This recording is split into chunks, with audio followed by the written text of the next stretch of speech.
अब हम देखते हैं मिश्रित क्वेश्चन मतलब मिक्स क्वेश्चन। जैसे कुछ क्वेश्चन होते हैं जो साधारण ब्याज और चक्रवृद्धि ब्याज दोनों के मिश्रित क्वेश्चन होते हैं। इस टाइप के कुछ क्वेश्चन देखते हैं। इस टाइप के बहुत सारे क्वेश्चन कॉम्पिटिटिव एग्जाम में आते हैं। इसी टाइप के क्वेश्चन आते हैं जो हम सॉल्व कर रहे हैं। सबसे पहले क्वेश्चन देखते हैं। 10,000 रुपये पर 10% वर्ष से 2 वर्ष के लिए साधारण ब्याज और चक्रवृद्धि ब्याज का अंतर कितना होगा।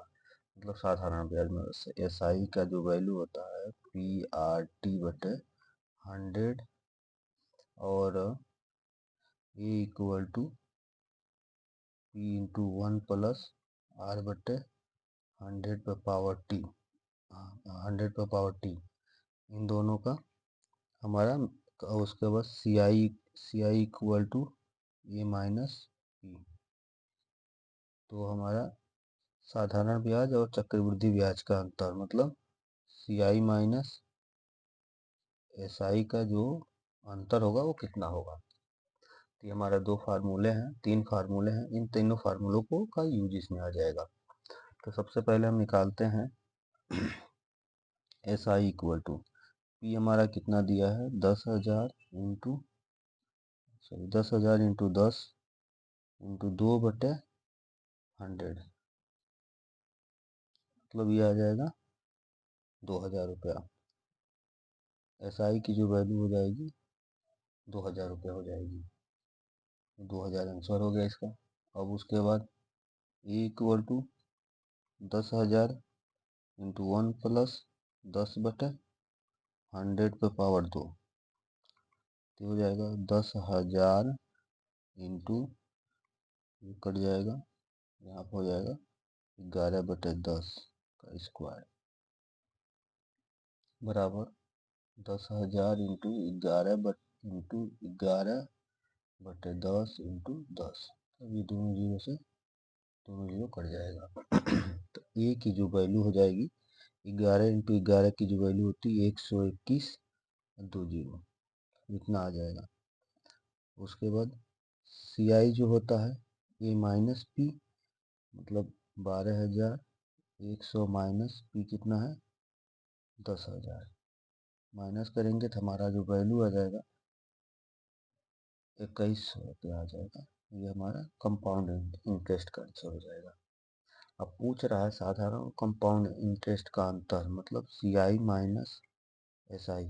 CI कितना है 2,100 माइनस SI कितना है 2,000 अंतर करेंगे तो हमारा 100 रुपया हमारा यही हमारा अंतर आ जाएगा इसका। ये हमारा 100 रुपया अंतर है। ये हमारा आंसर होगा।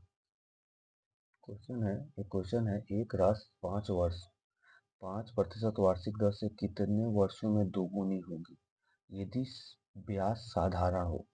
अगर ब्याज साधारण हो तो SI की जो वैल्यू हो जाती है P हो जाती है, ठीक है, क्योंकि दोगुनी होने पर SI की जो वैल्यू P हो गई तो P equal to P into R into T/100।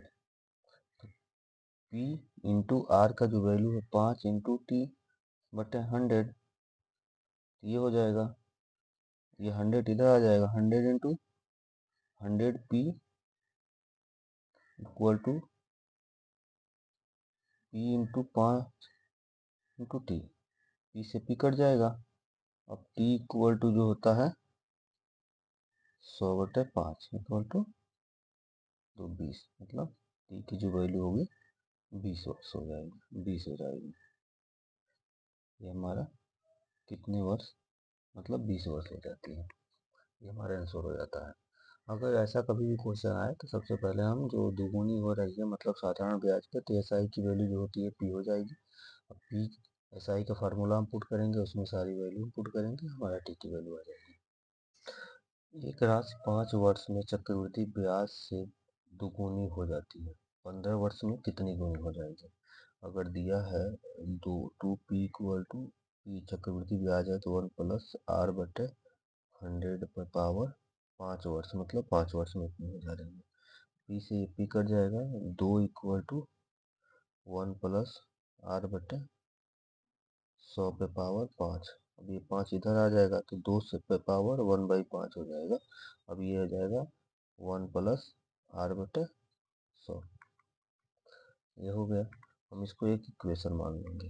और उसके बाद आता है ये दो, ये एक राशि। अब 15 वर्ष में कितनी यूनिट हो जाएगी, मतलब 15 वर्ष में A equal to P into 1 plus R बटे 100 पे पावर 15।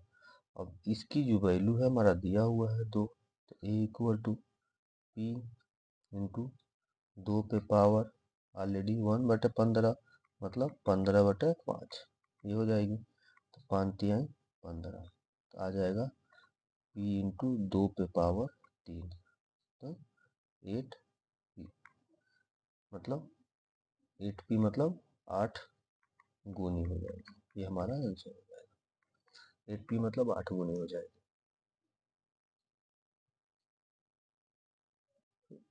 क्वेश्चन है 15,000 रुपये पर 2 वर्ष के लिए 4% दर से साधारण ब्याज और चक्रवृद्धि ब्याज का अंतर कितना होगा।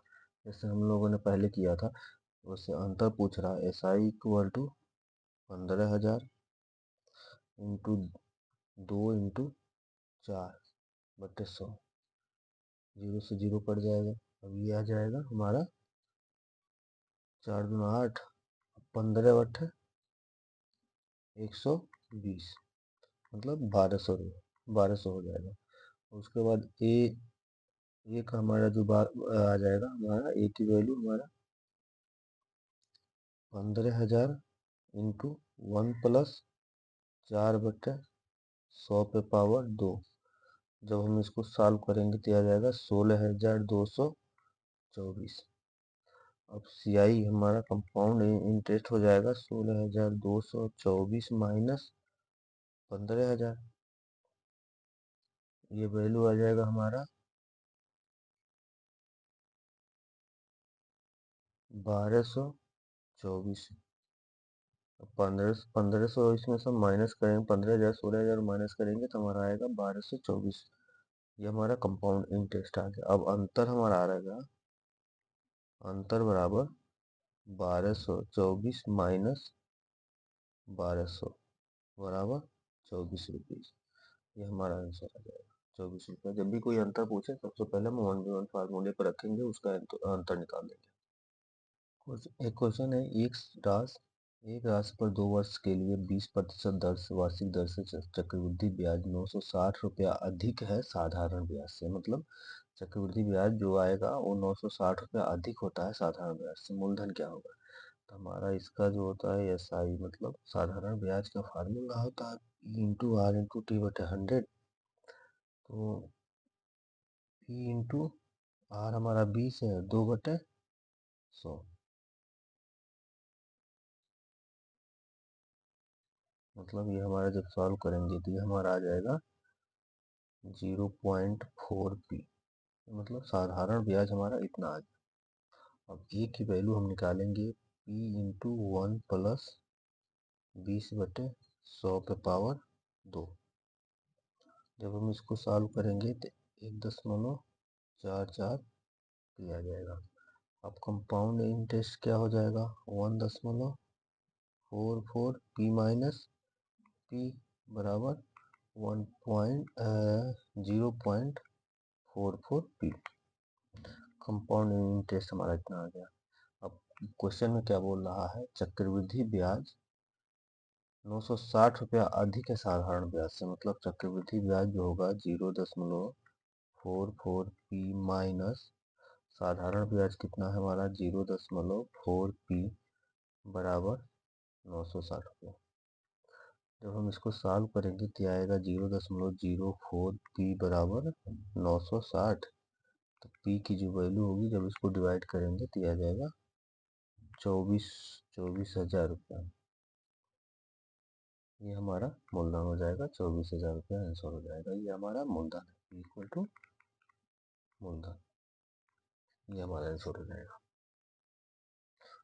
बहुत इंपॉर्टेंट क्वेश्चन है, कई बार हमारे कॉम्पिटिटिव एग्जाम में पूछा गया हुआ क्वेश्चन है। 62,500 रुपये 8% वार्षिक दर से 2 वर्ष बाद कितना होगा यदि ब्याज अर्धवार्षिक संयोजित हो। मतलब हाफ वर्ष में 2 बार देना पड़ा, मतलब छमाही देना हो इसलिए। तो A equal to P into 1 plus R बटे 2 पे बाई 100 पे पावर 2, ये हमारा फार्मूला इसका होगा। अब हमारा ए और पी की जो वैल्यू हमारा 6250, 1 प्लस आर की वैल्यू है 8 बटे 2 पे पावर 100 इंटू दर हमारा 2 इंटू 2 हो जाएगा। जब हम इसको सॉल्व करेंगे तो 6250 इंटू 1 प्लस 4 बटे 100 पे पावर 4, तो ये हमारा आ जाएगा इक्वल टू 6250 इंटू 1.04 पे पावर 4। जब हम इसको सॉल्व करेंगे आया जाएगा 7311.62। हमारा क्या पूछ रहा है, ब्याज आर्थिक, तो इसका हमारा मिश्र धन ये हो जाएगा। हमारा मिश्र धन पूछ रहा है, मतलब इतने रुपए पर 8% दर से 2 वर्ष के बाद कितना होगा, मतलब मिश्र धन हमारा कितना होगा यदि ब्याज अर्धवार्षिक संयोजित हो, मतलब ब्याज हमारा आधा महीना में देना हो। तो हमारा मिश्र धन हमारा यही हो जाएगा, ये इक्वल टू, ये हमारा हो जाएगा आंसर। एक राशि 3 वर्ष में 1.331 गुनी हो जाती है। चक्रवृद्धि ब्याज से ब्याज का दर मतलब आर कितना होगा, आर की वैल्यू पूछ रहा है। हमारा है A equal to P into 1 plus R बटे 100 पे पावर टी। ए की जो वैल्यू है हमारा ए इक्वल टू दिया हुआ है 1.331 पी, मतलब 3 गुनी हो जाती है। तो 1.331 P equal to P into 1 plus R की वैल्यू कितनी है 3 बटे, सॉरी आर की वैल्यू पूछ रहा है, टी की वैल्यू हमारा 3 है, तो 3 हो जाएगा, पी से पी कट जाएगा। उसके बाद हमारा ये हो जाएगा 1.331 बराबर 1 प्लस आर बटे 100 पे पावर 3। जब हम इस पावर को हटाएंगे तो यहाँ पे आ जाएगा, इसको जब हम मल्टीप्लाई कर देंगे 1.1 बराबर आ जाएगा 1 प्लस आर बटे 100। जब हम इसको एलसीएम लेकर कैलकुलेट करेंगे तो आर की जो वैल्यू हो जाएगी 10% हो जाएगी हमारा, ये हमारा आंसर हो जाएगा। इसको आप कैलकुलेट कर सकते हैं, ये ब्याज का दर है हमारा 10%। अगर इसका हम एलसीएम ले रहे हैं, चाहे इसको हम इधर रख के इसको हम यहाँ लेके चले जाएंगे, माइनस हो जाएगा, इसको मल्टीप्लाई कर देंगे लाइक दैट। जैसे 1.1 माइनस 1 बराबर आर बटे 100, ये कट जाएगा तो यहाँ पे आ जाएगा 0.1 इंटू 100 इक्वल टू आर। जब ये 100 को मल्टीप्लाई करेंगे तो 10% हो जाएगा, यही हमारा आंसर है। 20,000 रुपये पर पहले वर्ष 4%, दूसरे वर्ष 5% और तीसरे वर्ष 6% की दर से चक्रवृद्धि ब्याज कितना होगा। मिश्र धन की दर से A equal to P into 1 plus R by 100 पे पावर टी, ये है। तो अगर इस टाइप का कोई भी क्वेश्चन आए तो ए इक्वल टू पी कितना हमारा है 20,000, 1 प्लस आर हमारा कितना है 4 बटे 100 इंटू 1 प्लस दूसरा हमारा आर कितना है 5 बटे 100 इंटू 1 प्लस तीसरा हमारा आर कितना है 6 बटे 100, तो ये हो जाएगा 20,000 इंटू 104 बटे 100 इंटू 105 बटे 100 इंटू 106 बटे 100, ये हो जाएगा 20,000 इंटू 104 बटे 100 मतलब 1.04 इंटू 1.05 इंटू 1.06। जब हम इसको मल्टीप्लाई करेंगे तो ए की जो वैल्यू आ जाएगी 23,150.40। अब कंपाउंड इंटरेस्ट क्या होगा, ए माइनस बी, 23,150.40 माइनस 20,000। अब कंपाउंड इंटरेस्ट की वैल्यू हो जाएगी 3,150.40। ये हमारा आंसर हो जाएगा, ये रुपीज में हो जाएगा, ये चक्रवृद्धि ब्याज हो जाएगा, यही हमारा आंसर हो जाएगा। एक राशि 10 वर्ष में साधारण ब्याज से दुगुनी हो जाती है, उसी दर पर चक्रवृद्धि ब्याज से यह कितने वर्षों में दुगुनी होगी। मतलब S I equal to P into R into T by 100 दिया हुआ है। एक राशि 10 वर्ष में साधारण ब्याज की दर से दुगुनी हो जाती है, उसी दर पर चक्रवृद्धि ब्याज से यह कितने प्रतिशत हो जाएगी। हमारा आर जो दिया हुआ है 10%, दोगुनी हो रही है मतलब P, 2p equal to P into 1 plus R बटे 100 पे पावर टी। पी से पी कट जाएगा, 2 बराबर 1 प्लस आर कितना हमारा 10 बटे 100 पे पावर टी, ये हो जाएगा 110 बटे 100 पे पावर टी, ये हो जाएगा, और 1.1 पे पावर टी, 2 बराबर। अब टी की जो वैल्यू आ जाएगी, जब हम लॉगरिथम मेथड से हम इसको सॉल्व करेंगे तो 7.27 वर्ष, ये अप्रॉक्सीमेट आएगा, मतलब लगभग आ जाएगा, इतना टी की वैल्यू आ जाएगी हमारा, ये हमारा आंसर हो जाएगा।